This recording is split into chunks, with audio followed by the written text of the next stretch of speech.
বাঁচাও। সব সময় এই কথাটাই বলে, সব সময়। একটা মা তার সন্তানের জন্য ভিক্ষা যাচ্ছে, পেটটার দিকে তাকালে যেন কি কষ্ট লাগে, যেন এত ছোট বাচ্চা, পেটটা তো এখন একটু ফুলো কমেছে, মনে হচ্ছিল কিছুদিন পরে ফাইটে যাবে, বাস্ট হয়ে যাবে পেটটা। আমরা আসলে কতটা মানে ভালো আছি, আল্লাহর কাছে লাখো লাখো শুকরিয়া যে আসলে আমরা কতটা ভালো আছি। আমি যদি উপরে আসলে দেখা যায় না যে উপরে আসলে যে মানে কিচ্ছু নাই, মানে উপরে গোল পৌঁছে গেছে, পৌঁছে যাওয়ার পরে কিচ্ছু নাই, মানে ওইভাবে কিচ্ছুই নাই। এইখান থেকে যদি দেখা যায়, ঠিক আছে, এইভাবে কিন্তু মানে ঘরের চালে কিছুই নাই।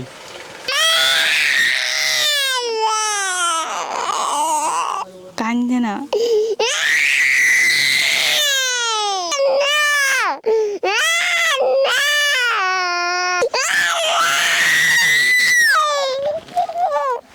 আসসালামু আলাইকুম। এই মুহূর্তে আছি আমরা এই যে শিশু সোহানীর বাসার সামনে। তো ওর দেখতে পাচ্ছেন যে এর পেট ফুলে গেছে। তো আপনারা তো সোহানীর আব্বু আম্মু, তো এই সোহানীর আসলে সমস্যাটা কতদিন ধরে, এই যে পেট ফুলে গেছে এই সমস্যাটা কতদিন ধরে? ভাইয়া এই সমস্যাটা হচ্ছে দীর্ঘ 9 মাস ধরে। গত বছর নভেম্বর মাসে আর কি ও প্রথম অসুস্থ হয়েছিল। তো এই যে আপনার বাচ্চা দীর্ঘ 9 মাস যাবত অসুস্থ, তো এতদিন চিকিৎসাটা আপনারা কিভাবে করেছেন? ওর তো এই যে দেখা যায় যে রক টক সব ফোলা শুরু করছে, তো এর আগে কি পেট আরো বড় ছিল? হ্যাঁ ভাই, এর আগে পেট অনেক ফোলা ছিল, মনে হচ্ছিল পেটটা আর কি ফেটে যাবে, পেট ফেটে আর কি সব বের হয়ে যাবে, এত পরিমাণে ফোলা ছিল। ওর শরীরের ভিতরে যে কেমন লাগে সেটা তো আর আমরা কেউ বুঝবো না, কারণ যার শরীর সেই বোঝে যে তার কতটা কষ্ট হয়। ও তো ছোট মানুষ, ও তো বলতে পারে না, ও শুধু কান্না করে আমাকে বোঝাতে চায় যেন ওর কতটা কষ্ট হয়। কিন্তু আমি মা বুঝেও আমি কি করতে পারি? আমার কাছে তো সেই সামর্থ্য নেই যে আমি ওর চিকিৎসা করব। আপনার যে ওর বয়সটা আসলে কত বছর, ওর বয়স কত চলে এখন? 3 বছর 2 মাস। 3 বছর 2 মাস। তো তিন মানে ওর ওর যেই বয়স তার অর্ধেকই প্রায় 3 ভাগের 1 ভাগ প্রায় চলে গেছে অসুস্থতায়। জি। তো আপনাদের ডাক্তার শেষ পর্যন্ত কি বলেছে যে ওর আসলে কি চিকিৎসা আছে, কি করলে আসলে আপনার বাচ্চারে মানে এই পেট ফোলা কমবে বা কি ওর একটা প্রপার চিকিৎসা? ডাক্তারে বলেছে আমরা যদি দেশের বাইরে নিয়ে চিকিৎসা করতে পারি, আমাদের যদি তেমন সামর্থ্য থাকে তাহলে আমরা দেশের বাইরে নিয়ে চেষ্টা করতে পারি, আল্লাহ দিলেও সুস্থ হতে পারে। সোহানীর আব্বু হচ্ছে গিয়ে ভ্যান চালক একজন, তাও নিজের ভ্যান না, সে আর কি ভাড়ায় ভ্যান চালায়। দৈনিক 150 টাকা ভ্যান ভাড়া দিতে হয়। ইনকাম করে কত? ইনকাম আপনার দৈনিক হয়তো 500 টাকাই হয়, সেই জায়গা থেকে আপনার 150 টাকা ভ্যান ভাড়া দিতে হয়। আর বাকিটা মেয়ের চিকিৎসা আর সংসারের জন্য, আমাদের জন্য অনেকটাই কষ্টকর। তো এই যে আমি ওষুধগুলো দেখলাম যে এই যে 5,200 টাকা করে এক একটা ইনজেকশন, তো এই ইনজেকশনগুলো আসলে কিভাবে কি আপনারা করেছেন যদি একটু বলতেন?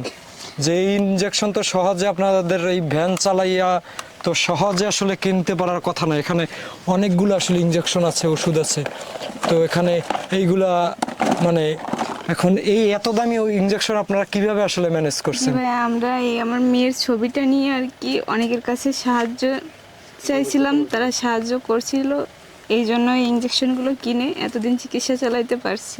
তো মানে চিকিৎসাটা করছেন কোথায়, ঢাকা বা কি খুলনাতে আপনার নাকি বাগেরহাটে, কোথায় চিকিৎসাটা করেছেন?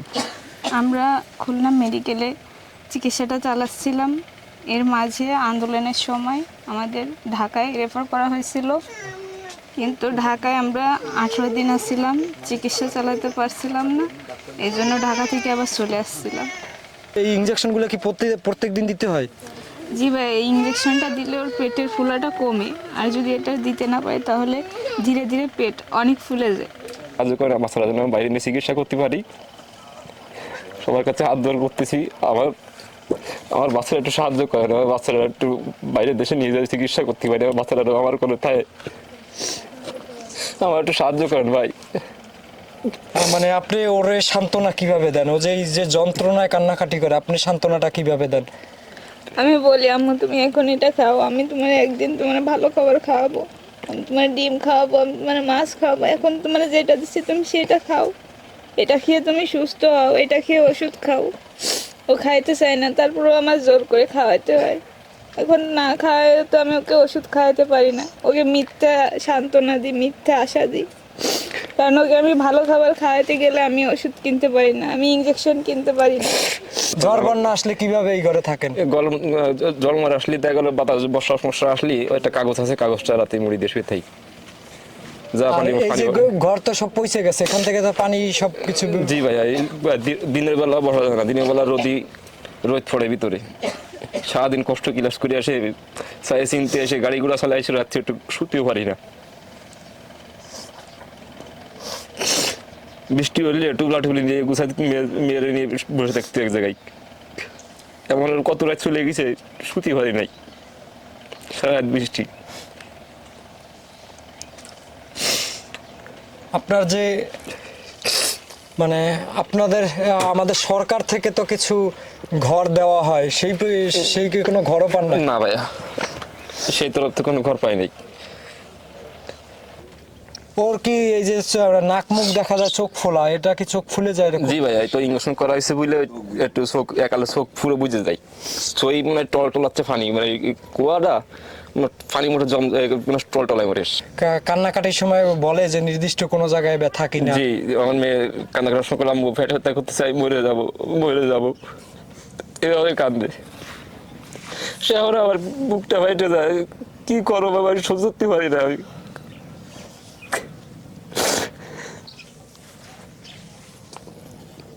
আসলে একজন বাবার কাছে যদি সন্তান বলে যে আমার চিকিৎসা করা, আমি মরে যাব, তো এটা মনে হয় যে আসলে একজন বাবার মানে মৃত্যু অবস্থায় বেঁচে থাকে এরকম একটা অবস্থা। কারণ একজন বাবা, তার হাত আছে, পা আছে, কিন্তু আল্লাহ তাকে সামর্থ্য দেয় নাই এত বড় রোগের মোকাবেলা করার। আমি সবার কাছে সাহায্য চাচ্ছি, হাত পেতে ভিক্ষা চাচ্ছি, সবাই আমার বাচ্চাটার জন্য একটু দোয়া করেন আর একটু সাহায্য করেন সবাই। আমি যেন আমার এই মানিকটারে আমার বুকে ফিরাই রাখতে পারি। আমার কি সুন্দর করে ডাকে আম্মু, আমার এইটা কিনে দাও, ওইটা কিনে দাও, আমি কিনে দিতে পারি না।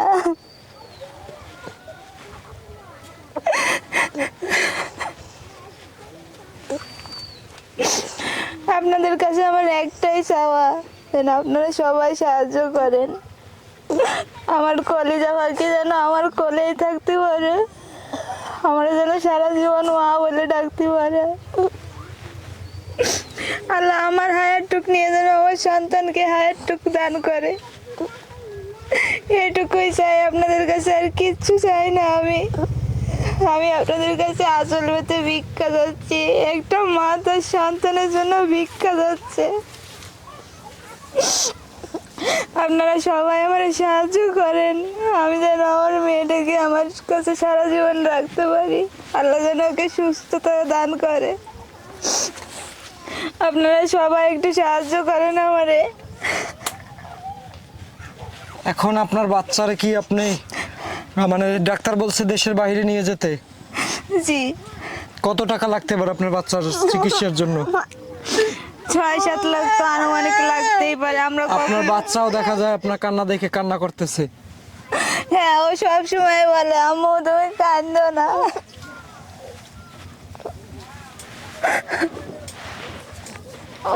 আমার কি সুন্দর করে ডাকে, কি সুন্দর আদর করে।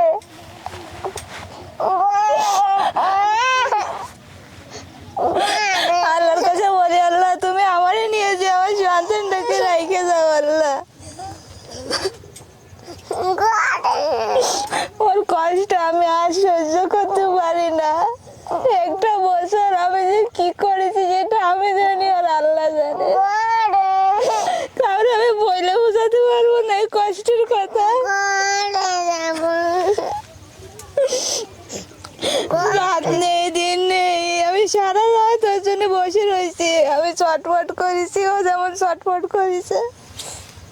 আর ওর পেট মাঝে মাঝে এমন ফুলে মনে হয় যেন পেটটা বাস্ট হয়ে যাবে।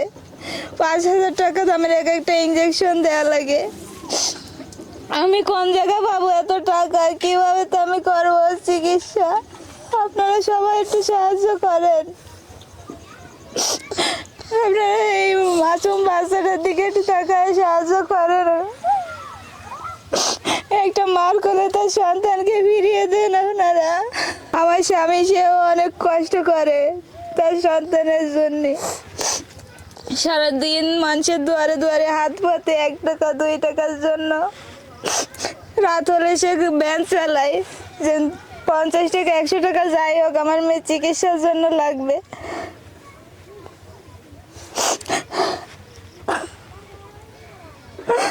আপনাদের কাছে আমি ভিক্ষা চাচ্ছি, আমার মেয়ের জীবনটা আপনারা ভিক্ষা দেন। আপনাদের কাছে আমাদের কিচ্ছু চাওয়ার নাই, আর কিচ্ছু না। ওর পেটটার দিকে তাকালে যেন কি কষ্ট লাগে, যেন এত ছোট বাচ্চা, পেটটা তো এখন একটু ফুলো কমিছে, মনে হচ্ছিল কিছুদিন পরে ফাইটে যাবে, বাস্ট হয়ে যাবে পেটটা। চায়ে চিনতে একটা দিছি 5,000 টাকা দামের ইঞ্জেকশন, আর দিতে না পারে এখন আমরা বাসায় নিয়ে আইছি। এদের হাতে এখনো ক্যানোলা আছে, ক্যানোলা এখনো খুলিনি, খুলতে দিচ্ছে না। আমারে বলে আম্মু তুমি আমারে হসপিটাল থেকে নিয়ে আইছো কেন, আমারে নিয়ে চলো। আমি কি করব বলেন, আমার তো আর কিছু বলার নাই।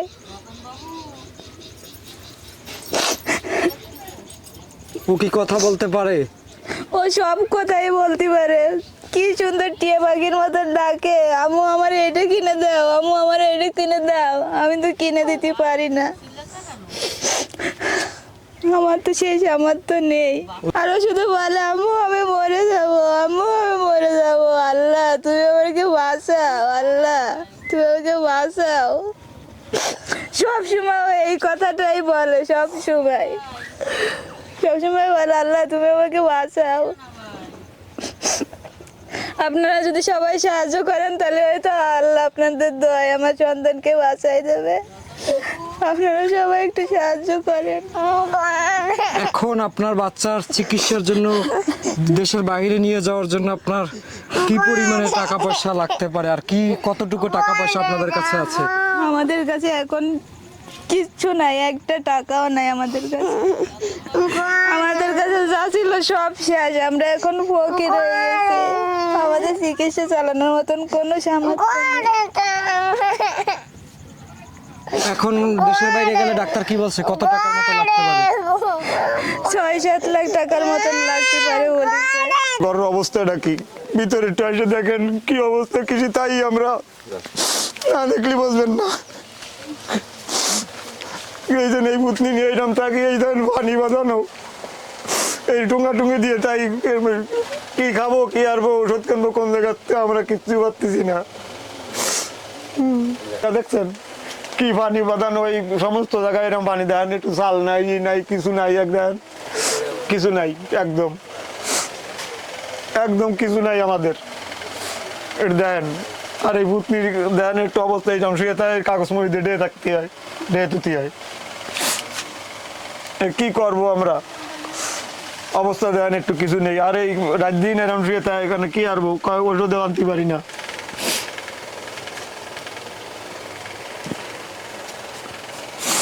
আসলে কিছু আসলে কথা না বললেই নয় যে আমাদের বর্তমানে সমাজে এসে এরকম আসলে গোলের ঘর সচরাচর দেখা যায় না। আমরা হয়তোবা মানে আমাদের শতবার আল্লাহর কাছে শুকরিয়া করা উচিত যে আসলে আমরা কতটা ভালো আছি। মানে একটা মানুষ ঘুমালে এই পলি ফাইটে যাবে, মানে বৃষ্টির দিনে হয়তোবা চিন্তা করতে হয় যে আসলে আমার পানি জমা বেশি গেছে কিনা, বাকি পলি ফাইটে যাবে কিনা।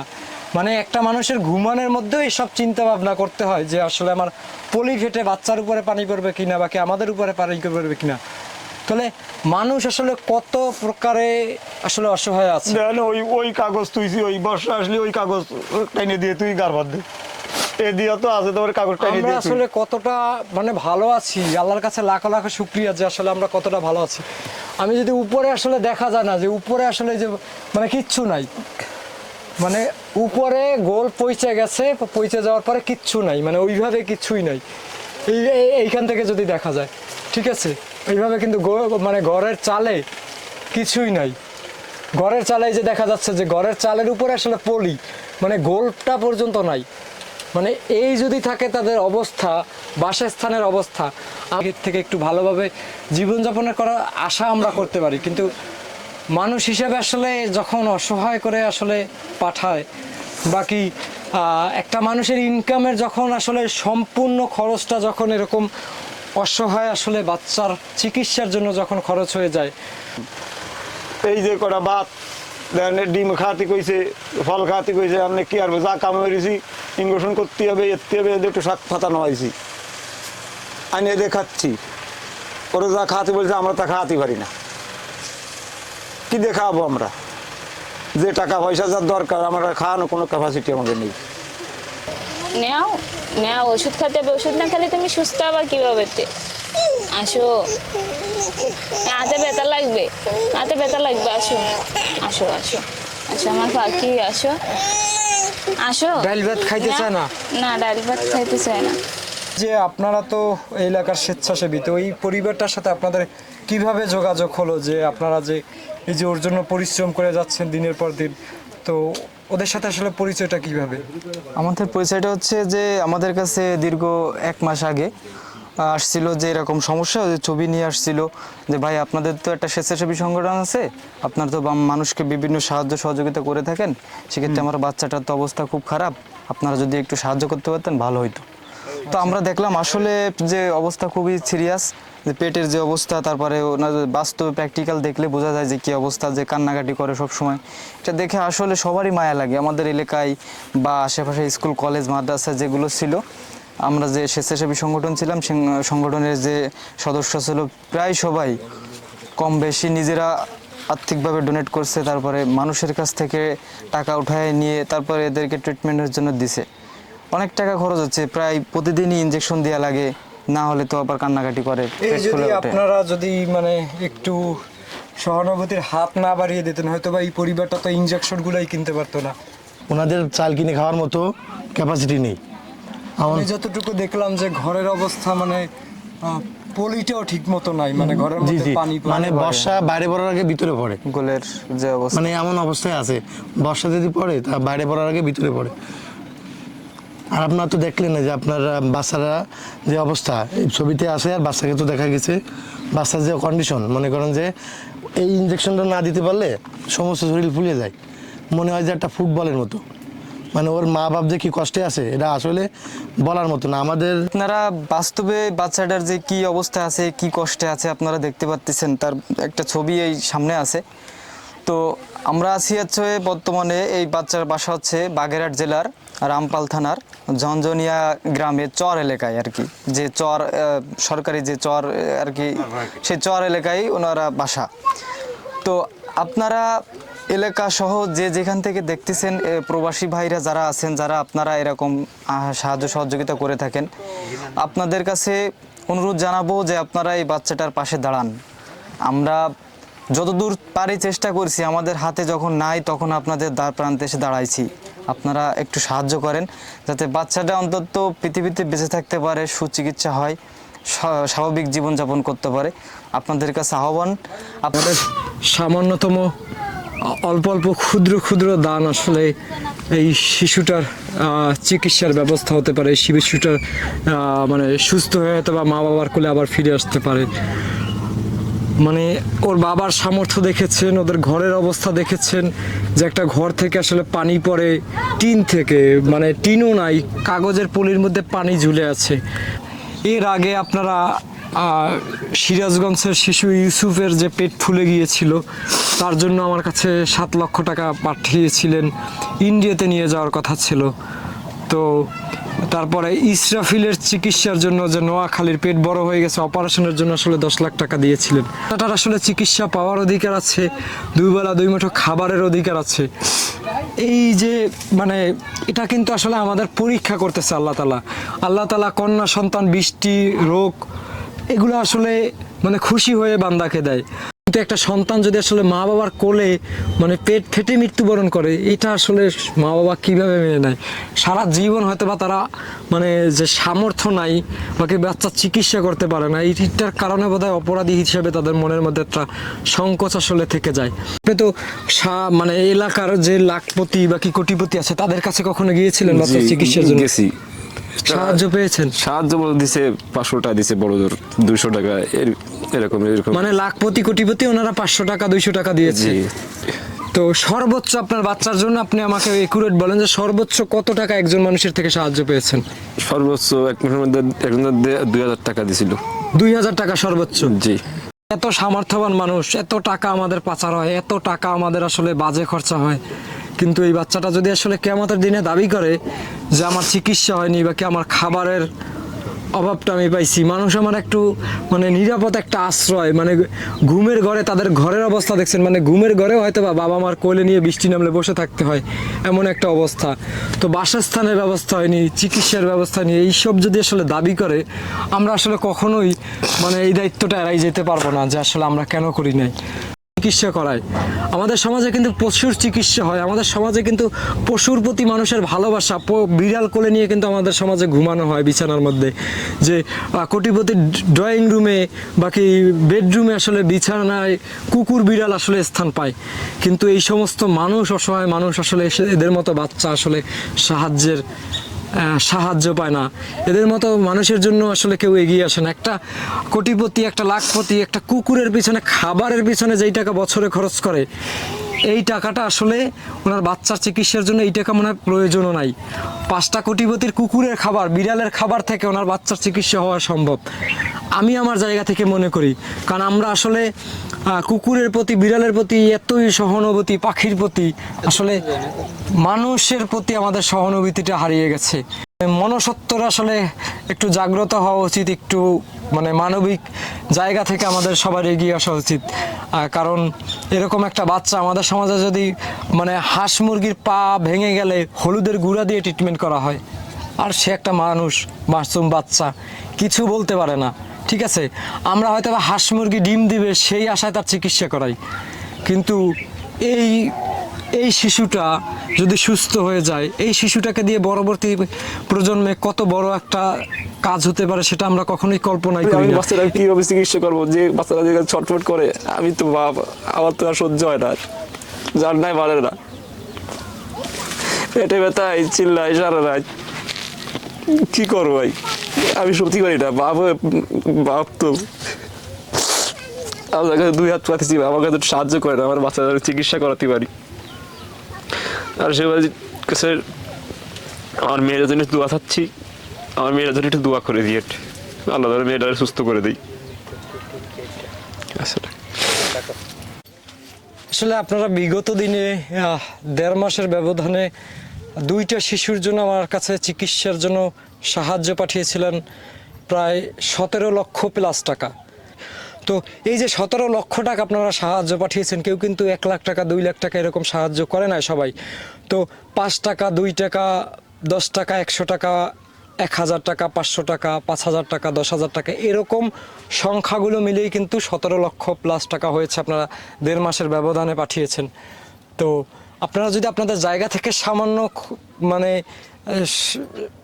যার যার জায়গা থেকে যতটুকু পারেন যদি এগিয়ে আসেন, হয়তো বা অনেকেই মনে করে যে আমার বিকাশে 10 টাকা আছে, তো আমি আসলে কিভাবে 10 টাকা পাঠাবো, কিন্তু সবার 100 জনের 10 টাকা আপনি একত্র করলে দেখেন হিসাব করে যে কত টাকা আসে। সময় টিভির একটা নিউজও দেখবেন যে আমার একটা টেলিভিশনে নিউজ আছে যে আমি 94 পয়সা পর্যন্ত সাহায্য পেয়েছি। তো আসলে সেই নিউজটা হওয়ার পরে আমার কাছে 1 পয়সা পর্যন্ত বিকাশের মাধ্যমে সাহায্য এসেছে, এটা আসলে এই 1 পয়সা আসলে কারো ছোট করে দেখার সুযোগ নেই, কারো 10 টাকা দেওয়ার ছোট করে দেওয়ার সুযোগ নেই, তার সামর্থ্য ছিল এতটুকুই। হয়তোবা মানে এই যে যাদের মন আছে কিন্তু সামর্থ্য নাই, এই সব মানুষের আসলে এই 5 টাকা 10 টাকা 20 টাকা একত্র করে আসলে এই 17 লক্ষ প্লাস টাকা হয়েছে। কখনো কেউ 10 লাখ টাকা 5 লাখ টাকা একত্রে দেয়নি। তো আশা করি সবাই এগিয়ে আসবেন এবং সবাই এই বাচ্চাটার জন্য দোয়া করবেন। সবাই ভালো থাকবেন। আসসালামু আলাইকুম, আল্লাহ হাফেজ।